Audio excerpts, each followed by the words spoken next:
সমস্ত পদ্ধতিগুলো আমাদেরকে অবলম্বন করিয়েছেন এবং আমাদের পূর্বে মানুষ যেগুলোর মাধ্যমে সুস্থ ছিলেন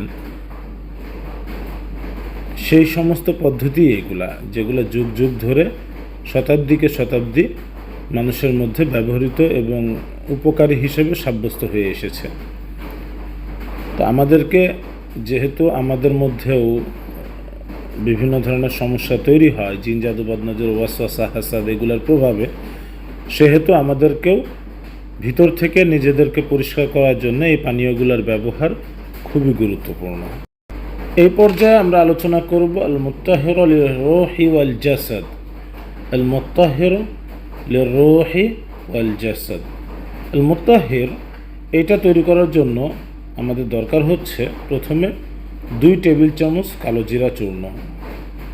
কালো জিরাটা সব জায়গাতেই, জি, ওই যে আপনারা শুনেছেন হাব্বাতুস সাউদা, এটা মৃত্যু ছাড়া সকল রোগের শিফা। তো এটার ব্যবহার ভিন্ন ভিন্ন হয় রোগ অনুযায়ী। তো এখানে আমরা কালো জিরার ব্যবহারটা সবগুলোর মধ্যেই করছি। তো এখানে আমাদের প্রয়োজন হবে 2 টেবিল চামচ কালো জিরা চূর্ণ, 2 টেবিল চামচ মধু, 2 টেবিল চামচ মধু। মধুটা অর্গানিক মধু হইলে উত্তম, এবং এই ক্ষেত্রেও কালো জিরা মধুটা সর্বোত্তম এইটার জন্য, কালো জিরা ফুলের মধু যেটা। তবে এমনি মধুতে একেবারে হবে না এমন না, চাষের মধুও গ্রেড মেনটেন করে তৈরি করা যায়। তবে যে সমস্ত মধু ভেজাল আছে এগুলা কিনে প্রতারিত হবেন না, অবশ্যই সতর্কতার সাথে মধু সংগ্রহ করবেন। আর আমাদের প্রয়োজন হবে আধা কাপ জয়তুনের তেল, এক্সট্রা ভার্জিন অলিভ অয়েল আধা কাপ পরিমাণ। এই 3টি জিনিস কালো জিরা চূর্ণ, মধু এবং জয়তুনের তেল ভালোভাবে মিক্স করবে। মিক্স করার পরে এইটার উপরেও পূর্বের মতোই নির্দিষ্ট আয়াতে কারিমাগুলো তেলাওয়াত করে দম করতে হবে, ইখলাসের সাথে পড়ে দম করতে হবে। এবং পড়ার পরে সাথে সাথেই সকালে ঘুম থেকে উঠে খালি মুখে পান করবে। মানে এইটা খাওয়ার নিয়ম হচ্ছে সকালে ঘুম থেকে উঠে খালি মুখে।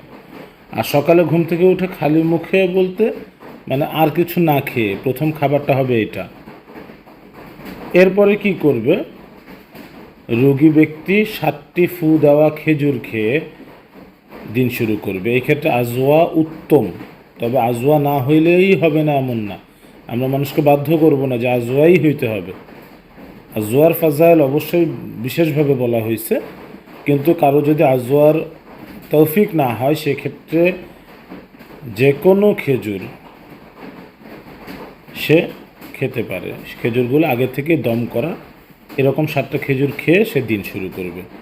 ইনশাআল্লাহ রুকিয়া কেন্দ্রিক যে কোনো ধরনের রুগী, বদনজরের হোক, হাসাদের হোক, তাসাল্লুতুল কারিন হোক, ওয়াসওয়াসার হোক, মাসে শয়তানের হোক, জিনের আসরের হোক, কিংবা যে কোনো ধরনের সেহরে আক্রান্ত হোক, প্রত্যেকের জন্যই এই 3টা পানীয় খুবই মুফিদ, খুবই মুফিদ। তো আমরা এইটার প্রয়োগ যদি করতে পারি, হ্যাঁ আমরা সচরাচর এটার প্রয়োগ দেখা যায় না কেন, এখানে কিছুটা খরচ হবে। তবে সুস্থতার জন্য তো কিছুটা খরচ করে হলেও আমাদেরকে অগ্রসর হইতে হবে। আল্লাহ তাআলা আমাদেরকে বোঝার তৌফিক দান করুক। আল্লাহ তাআলা আমাদের জন্য আমল করা সহজ করে দিন। আচ্ছা, আমরা এই পর্যায়ে আমাদের রুকিয়ার জন্য এখানে আমরা কোন আয়াতগুলো তেলাওয়াত করব এটা একটু বলে দিয়ে আমরা আমাদের আলোচনা শেষ করছি। সূরা ফাতিহা 7 বার, প্রথমত সূরা ফাতিহা 7 বার। দ্বিতীয় আয়াতুল কুরসি 3 বার, আয়াতুল কুরসি 3 বার। সূরা ইনশিরাহ 3 বার, আলাম নাশরাহ। সূরা জিলজাল, ইজা জুলজিলাতিল আরদু জিলজালাহা 3 বার। সূরা ফিল, আলাম তারা কাইফা 3 বার। সূরা কাফিরুন, কুল ইয়া আইয়ুহাল কাফিরুন। সূরা ইখলাস, কুল হুয়াল্লাহু আহাদ। সূরা ফালাক, কুল আউযু বিরাব্বিল ফালাক। সূরা ইখলাস, কুল হুয়াল্লাহু আহাদ। সূরা ফালাক, কুল আউযু বিরাব্বিল ফালাক।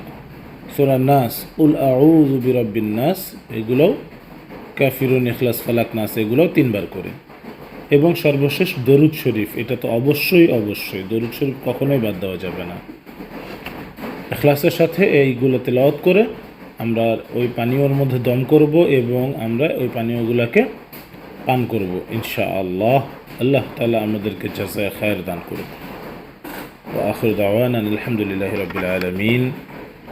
সুবহানাল্লাহি ওয়া বিহামদিহি, সুবহানাকাল্লাহুম্মা বিহামদিক, আশহাদু আল্লা ইলাহা ইল্লা আনতা, আস্তাগফিরুকা ওয়া আতুবু ইলাইক। সুবহানা রাব্বিকা রাব্বিল ইজ্জাতি আম্মা ইয়াসিফুন, ওয়া সালামুন আলাল মুরসালিন, ওয়ালহামদুলিল্লাহি রাব্বিল আলামিন। আসসালামু আলাইকুম ওয়া রাহমাতুল্লাহ।